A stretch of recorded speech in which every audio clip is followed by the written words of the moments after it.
Treating different people here has reminded me of my limitations. Compared to the powers of magic or miracles, my treatments are next to useless. I don't know how much longer I'll be able to work as a paramedic with this mindset. Hello guys, today we're going to talk about Theo, the Gentle Healer. She's considered one of the best, if not the best healer, and that for sure for the fire team.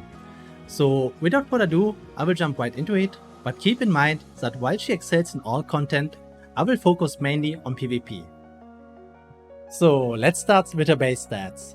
As you can see, her attack is very low, her defense is okay, her health HP is actually kinda high, not very high, but high. Speed is low, accuracy, effectiveness is not so relevant on her, evasion is good, resilience is good, and yeah, not much to say about it, honestly. I think she scales very well with HP, so keep that in mind. And other than that, she has no stat in which she won't excel. Let's start with her skills. Simple self-defense. Attacks an enemy and grants a barrier to the ally with the lowest health for 1 turn. The barrier strength increases proportional to the caster's max health. The attack deals not a lot of damage as single target. The barrier is though relatively relevant, so it's a really nice addition. It's not a bad S1, so pretty okay. The next skill is Basic First Aid. Prepares the agile response effect for every cooldown cycle of the skill.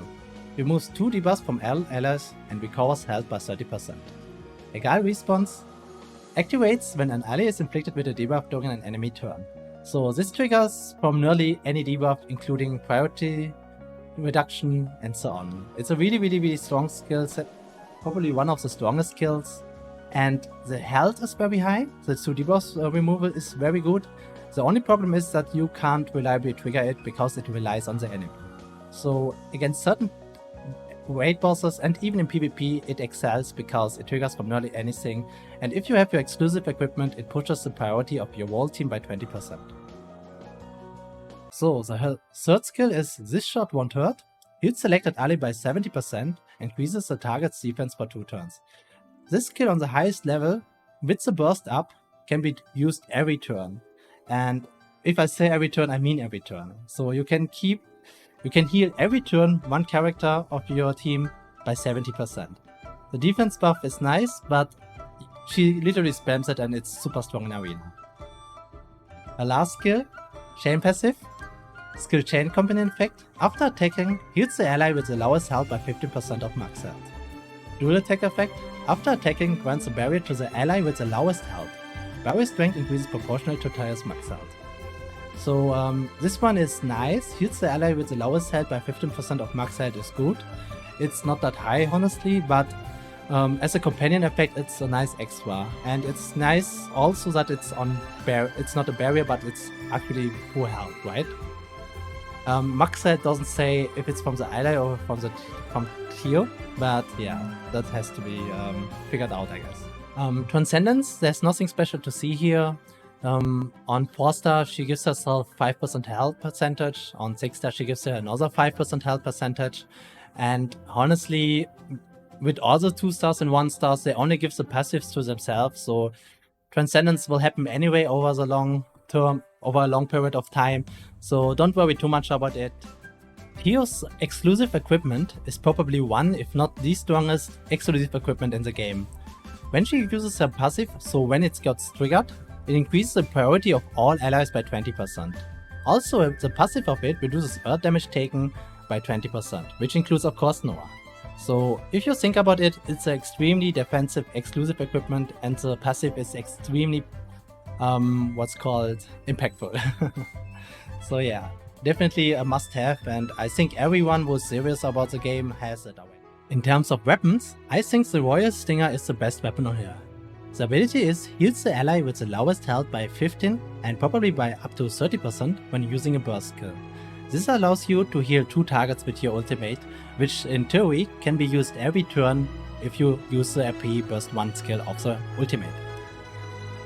In terms of accessories, Resurrection Token on defense or speed seems to be the best choice for her, as she will not immediately die to cleave in the first turn and will just be revived so that she can stabilize your team, in arena especially. Else, if you think about PvE in terms of accessories, no accessory for priests are really, let's call it, effective in PvE. So just care about the main stats. In terms of gear sets for armor, I had a hard decision to make. If you think about Chimera only has speed, counter, crit damage, and I think the last one is accuracy, which I always resemble, except it's really good. And Theo has not really high base speed. This basically means that the speed set only gives her roughly 25-26 speed additionally, which is nice but not amazing. If you have HP sets, defense sets for some reasons, definitely worth trying on her. And the important part to note here is that the subset speed is much more important than the speed set itself, right? So she can use a variety of sets, even counter. Some people go for counter, even though I don't think that's useful. Though you can trigger the barrier and so on, I see that. I personally think there is a high variety of her because of her lack of scaling. So just take your best gear, keep in mind that you want high substats for survival, so either HP or defense, and speed. In terms of champion generation, Saint Charm is easily the best choice if you have to heal a lot. Else, if you are more attacking than doing anything else with Theo for some reason, as always, just go for Sage Charm. Now we're gonna take a look here. Where's Sage Charm? Here's Sage Charm, yeah? Recovers 5 champions when attacking with an adventurous element. This can sometimes happen if you if the boss doesn't deal a lot of damage, so you don't heal that much actually, and just spam basic attack, right? So yeah, those two for champion generation. And for AP, the obvious choice, especially in PvP, is the Vanguard Charm, which generates easily enough action points after one attack, multi-attack from the enemy, which allows her to start her burst S3 spam.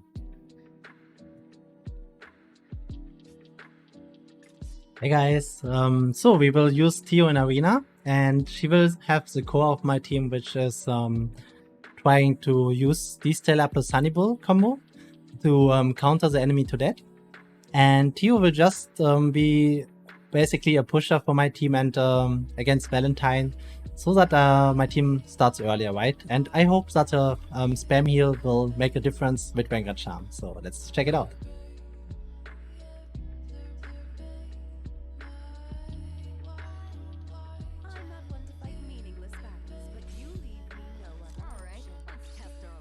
My Theo gets triggered.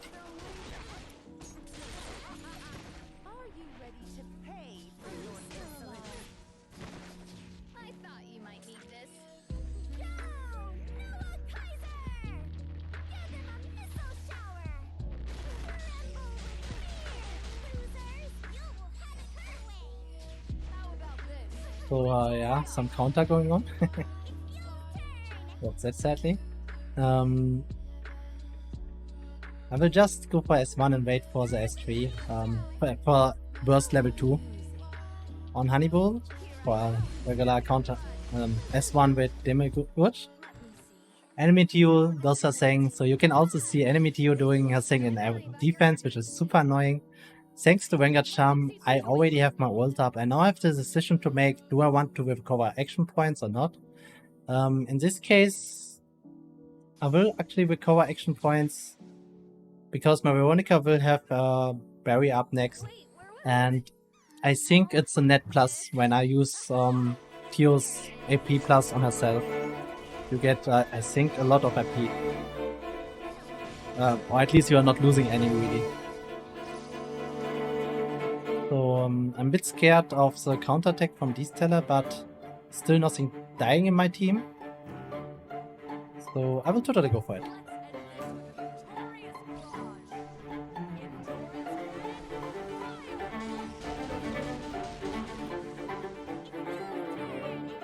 Yeah, now Hannibal can give D-Stellar her counterattack.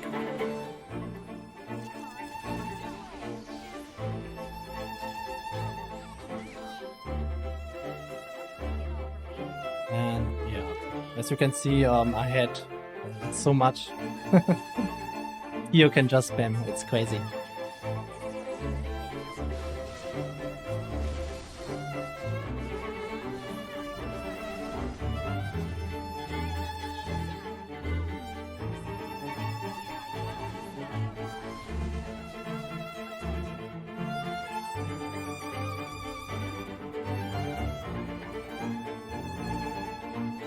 Okay, yeah. Not sure what to say here. As you can see, Theo definitely has a purpose, but she does nothing but healing basically. That's her weakness. And she relies on the enemy to trigger her S2, else you have only a S3 spammer, a heal spammer, right? So we have an enemy Theo, which could make us lose the game if Veronica and Theo survives, but I don't like damage, so it's gonna be interesting which what happens.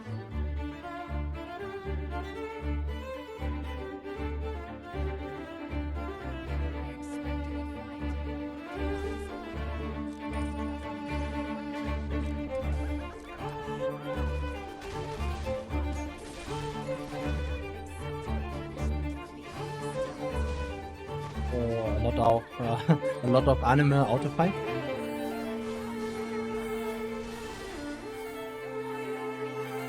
No reason for me to use the ult yet, so I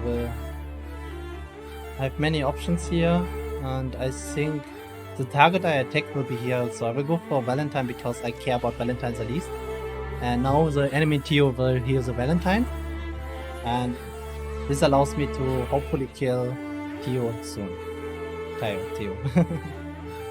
Not going for the S3 because it will be cleansed anyway. Just going for the Theo as safe.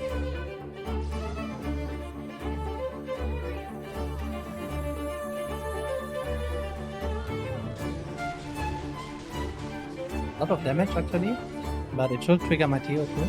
Ah no, it's not that turn that should trigger. Veronica gives her a barrier, which is extremely important. Was it an enemy trigger or was it revenge from the D-Stellar? It was not a revenge. So this is tough.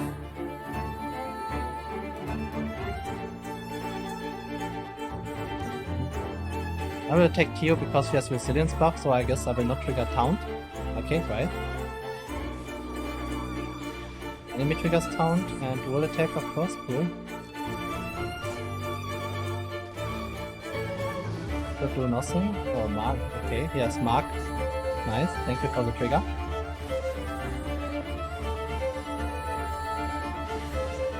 Hopefully Theo survived. Veronica died.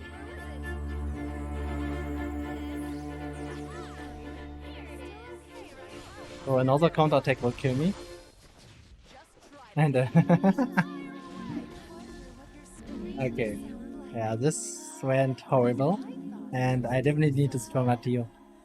But yeah, as you can see, Theo in attack is not that strong anymore. She's still viable with Veronica. My Veronica died there way too early. Was a bit unlucky, happens. And in the next thing, I don't see anyone who can trigger except for Veronica. I will go for one refresh here and see if I can find an enemy Valentine. So this team is very tanky and has a Leo up. So I'm not sure if it's smart to attack into it, but I will do it anyway. Let's go.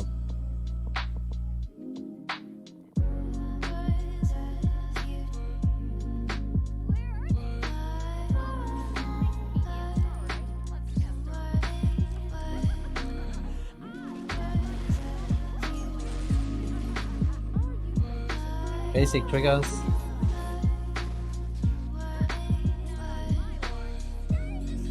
And lots of counter attacks, lovely. You love to see it. Feels like my enemy has not the best gear. And I will just go for a priority push on my team. Yeah, not much I can do here.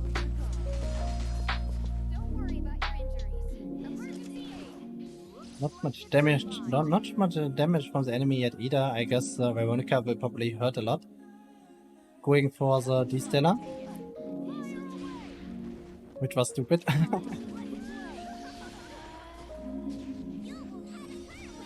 And lovely counter triggers. So love to see it.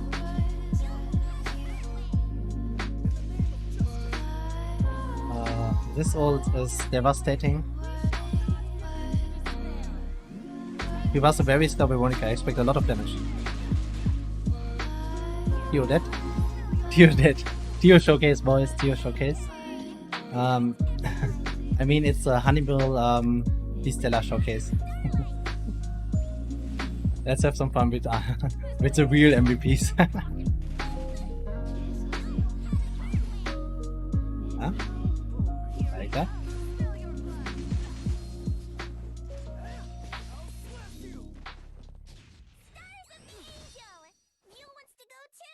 So definitely trying to kill Veronica before she gets another turn. And with Veronica out, we don't have to worry about the barrier too much. And my Veronica deals far less damage. I think Tio also takes a lot from Veronica. And yeah, every time Distiller attacks, my Distiller will definitely attack. My Honeyball will definitely attack. And yeah, you see an animal fight going on here.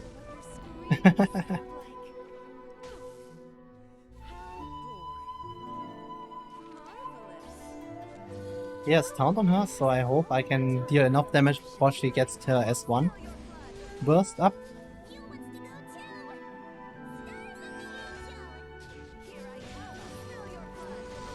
That sucks.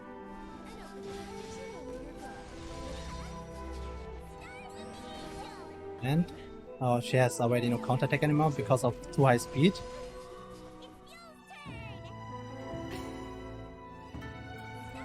I could lose because of the barrier. Please, Hannibal, be faster. Yeah. I knew it. Go. Nice. So yeah, Tio not really strong on attack. I mean, you can do a lot against teams who have Tio and who have Valentine in the team, but it gets rare. It's more rare on higher levels. So yeah, that's it for the Tio Arena showcase.